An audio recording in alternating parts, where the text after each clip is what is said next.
Passion of our Lord Jesus Christ according to St. Matthew. One of the 12, who was called Judas Iscariot, went to the chief priests and said, "What will you give me if I betray Jesus to you?" They paid him 30 pieces of silver, and from that moment he began to look for an opportunity to betray him. On the first day of unleavened bread, the disciples came to Jesus saying, "Where do you want us to make the preparations for you to eat the Passover?" He said, "Go into the city to a certain man and say to him, 'The teacher says, my time is near. I will keep the Passover at your house with my disciples.'" So the disciples did as Jesus had directed them, and they prepared the Passover meal. When it was evening, he took his place with the 12, and while they were eating, he said, "Truly, I tell you, one of you will betray me." And they became greatly distressed and began to say to him, one after another, "Surely not I, Lord." He answered, "The one who has dipped his hand into the bowl with me will betray me. The Son of Man goes as it is written of him, but woe to that one whom the Son of Man is betrayed. It would have been better for that one not to have been born." Judas, who betrayed him, said, "Surely not I, Rabbi." He replied, "You have said so." While they were eating, Jesus took a loaf of bread, and after blessing it, he broke it, gave it to the disciples, and said, "Take, eat, this is my body." Then he took a cup, and after giving thanks, he gave it to them, saying, "Drink from it, all of you, for this is my blood of the covenant, which is poured out for many for the forgiveness of sins. I tell you, I will never again drink of this fruit of the vine until that day when I drink it new with you in my Father's kingdom." When they had sung a hymn, they went out to the Mount of Olives. Then Jesus said to them, "You will all become deserters because of me this night, for it is written, 'I will strike the shepherd, and the sheep of the flock will scatter.' But after I am raised up, I will go ahead of you to Galilee." Peter said to him, "They'll all become deserters because of you. I will never desert you." Jesus said to him, "Truly, I tell you, this very night, before the cock crows, you will deny me 3 times. Peter said to him, "Even though I must die with you, I will not deny you." and so said all the disciples. Then Jesus went with them to a place called Gethsemane, and he said to his disciples, "Sit here while I go over there and pray." He took with him Peter and the 2 sons of Zebedee, and began to be grieved and agitated. Then he said to them, "I am deeply grieved, even to death. Remain here and stay awake with me." And going a little further, he threw himself on the ground and prayed, "My Father, if it is possible, let this cup pass from me, yet not what I want, but what you want." Then he came to the disciples and found them sleeping. And he said to Peter, "So, could you not stay awake with me 1 hour? Stay awake and pray that you may not come into the time of trial. The spirit indeed is willing, but the flesh is weak." Again he went away for the 2nd time and prayed, "My Father, if this cannot pass unless I drink it, your will be done." Again he came and found them sleeping, for their eyes were heavy. So leaving them again, he went away and prayed for the 3rd time, saying the same words. Then he came to the disciples and said to them, "Are you still sleeping and taking your rest? See, the hour is at hand, and the Son of Man is betrayed into the hands of sinners. Get up, let us be going. See, my betrayer is at hand." While he was still speaking, Judas, one of the 12, arrived. With him was a large crowd with swords and clubs from the chief priests and the elders of the people. Now the betrayer had given them a sign, saying, "The one I will kiss is the man. Arrest him." At once he came up to Jesus and said, "Greetings, Rabbi." and kissed him. Jesus said to him, "Friend, do what you are here to do." Then they came and laid hands on Jesus and arrested him. Suddenly, one of those with Jesus put his hand on his sword, drew it, and struck the slave of the high priest, cutting off his ear. Then Jesus said to him, "Put your sword back into its place, for all who take the sword will perish by the sword. Do you think that I cannot appeal to my Father, and he will at once send me more than 12 legions of angels? For how then would the scriptures be fulfilled, which say it must happen in this way?" At that hour, Jesus said to the crowds, Have you come without swords and clubs to arrest me as though I were a bandit? Day after day I sat in the temple teaching, and you did not arrest me. But all this has taken place so that the scriptures of the prophets may be fulfilled. Then all the disciples deserted him and fled. Those who had arrested Jesus took him to Caiaphas, the high priest, in whose house the scribes and the elders had gathered. But Peter was following him at a distance, as far as the courtyard of the high priest. And going inside, he sat with the guards in order to see how this would end. Now the chief priests and the whole council were looking for false testimony against Jesus so that they might put him to death. But they found none, though many false witnesses came forward. At last, 2 came forward and said, This fellow said, I am able to destroy the temple of God and to build it in 3 days. The high priest stood up and said, Have you no answer? What is it that they testify against you? But Jesus was silent. Then the high priest said to him, I put you under oath before the living God. Tell us if you are the Messiah, the Son of God. Jesus said to him, You have said so, but I tell you, from now on you will see the Son of Man seated at the right hand of power and coming on the clouds of heaven. Then the high priest tore his clothes and said, He has blasphemed. Why do we still need witnesses? You have now heard his blasphemy. What is your verdict? They answered, He deserves death.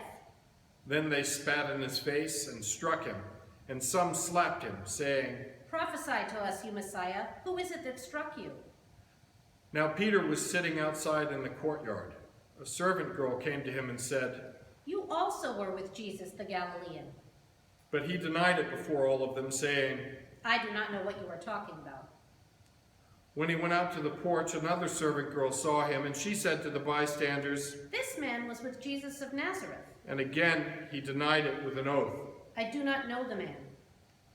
After a little while, the bystanders came up and said to Peter, Certainly you are also one of them, for your accent betrays you. Then he began to curse, and he swore an oath. I do not know the man. At that moment the cock crowed. Then Peter remembered what Jesus had said, Before the cock crows, you will deny me 3 times. and he went out and wept bitterly. When morning came, all the chief priests and the elders of the people conferred together against Jesus in order to bring about his death. They bound him, led him away, and handed him over to Pilate, the governor. When Judas, his betrayer, saw that Jesus was condemned, he repented and brought back the 30 pieces of silver to the chief priests and the elders. He said, I have sinned by betraying innocent blood. but they said, What is that to us? See to it yourself. Throwing down the pieces of silver in the temple, he departed, and he went and hanged himself. But the chief priests, taking the pieces of silver, said, It is not lawful to put them into the treasury, since they are blood money. After conferring together, they used them to buy the potter's field as a place to bury foreigners. For this reason, that field has been called the field of blood to this day. Then was fulfilled what had been spoken through the prophet Jeremiah. And they took the 30 pieces of silver, the price of the one on whom a price had been set, on whom some of the people of Israel had set a price, and they gave them for the potter's field, as the Lord commanded me. Now Jesus stood before the governor, and the governor asked him, Are you the king of the Jews? Jesus said, You say so. but when he was accursed by the chief priests and elders, he did not answer. Then Pilate said to him, Do you not hear how many accusations they make against you? but he gave him no answer, not even to a single charge, so that the governor was greatly amazed. Now at the festival, the governor was accustomed to release a prisoner for the crowd, anyone whom they wanted. At that time they had a notorious prisoner called Jesus Barabbas. So after they had gathered, Pilate said to them, Whom do you want me to release for you? Jesus Barabbas or Jesus who is called the Messiah? for he realized that it was out of jealousy that they had handed him over. While he was sitting on the judgment seat, his wife sent word to him, Have nothing to do with that innocent man, for today I have suffered a great deal because of a dream about him. Now the chief priests and the elders persuaded the crowds to ask for Barabbas and to have Jesus killed. The governor again said to them, Which of the two do you want me to release for you? And they said, Barabbas. Pilate said to them, Then what should I do with Jesus, who is called the Messiah? all of them said. Let him be crucified. Then he asked, Why? What evil has he done? but they shouted all the more. Let him be crucified. So when Pilate saw that he could do nothing, but rather that a riot was beginning, he took some water and washed his hands before the crowd, saying, I am innocent of this man's blood. See to it yourselves. Then the people as a whole answered, His blood be on us and on our children. So he released Barabbas for them, and after flogging Jesus, he handed him over to be crucified. Then the soldiers of the governor took Jesus into the governor's headquarters, and they gathered the whole cohort around him. They stripped him and put a scarlet robe on him, and after twisting some thorns into a crown, they put it on his head. They put a reed in his right hand, and knelt before him and mocked him, saying, Hail, King of the Jews. They spat on him, and took the reed and struck him on the head. After mocking him, they stripped him of the robe and put his own clothes on him. Then they led him away to crucify him. As they went out, they came upon a man from Cyrene named Simon. They compelled this man to carry his cross.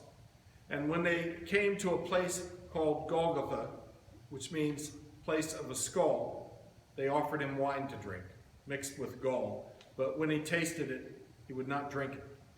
And when they had crucified him, they divided his clothes among themselves by casting lots. Then they sat down there and kept watch over him. Over his head they put the charge against him, which read, This is Jesus, the King of the Jews. Then 2 bandits were crucified with him, one on his right and one on his left. Those who passed by derided him, shaking their heads and saying, You who would destroy the temple and build it in 3 days, save yourself. If you are the Son of God, come down from the cross. In the same way, the chief priests also, along with the scribes and elders, were mocking him, saying, He saved others, he cannot save himself. He is the King of Israel. Let him come down from the cross now, and we will believe in him. He trusts in God. Let God deliver him now if he wants to, for he said, I am God's son. The bandits who were crucified with him also taunted him in the same way. From noon on, the darkness came over the whole land until 3 p.m. And at about 3 o'clock, Jesus cried with a loud voice, Eli, Eli, lema sabachthani. that is, My God, why have you forsaken me? when some of the bystanders heard it, they said, This man is calling for Elijah. At once one of them ran and got a sponge, filled it with sour wine, put it on a stick, and gave it to him to drink. But the others said, Wait, let us see whether Elijah will come to save him. Then Jesus cried again with a loud voice and breathed his last. At that moment, the curtain of the temple was torn in two from top to bottom. The earth shook, and the rocks were split. The tombs also were opened, and many bodies of the saints who had fallen asleep were raised. After his resurrection, they came out of the tombs and entered the holy city and appeared to many. Now, when the centurion and those with him who were keeping watch over Jesus saw the earthquake and what took place, they were terrified and said, Truly, this man was God's son. Many women were also there, looking on from a distance. They had followed Jesus from Galilee and had provided for him. Among them were Mary Magdalene and Mary, the mother of James and Joseph, and the mother of the sons of Zebedee. When it was evening, there came a rich man from Arimathea named Joseph, who was also a disciple of Jesus. He went to Pilate and asked for the body of Jesus. Then Pilate ordered it to be given to him. So Joseph took the body and wrapped it in a clean linen cloth and laid it in his own new tomb, which he had hewn in the rock. He then rolled a great stone to the door of the tomb and went away. Mary Magdalene and the other Mary were there, sitting opposite the tomb. The next day, that is, after the day of preparation, the chief priests and the Pharisees gathered before Pilate and said, Sir, we remember what that impostor said while he was still alive. After 3 days I will rise again. Therefore, command the tomb to be made secure until the 3rd day. Otherwise his disciples may go and steal him away and tell the people he has been raised from the dead, and the last deception would be worse than the first." Pilate said to them, "You have a guard of soldiers. Go, make it as secure as you can." So they went with the guard and made the tomb secure by sealing the stone.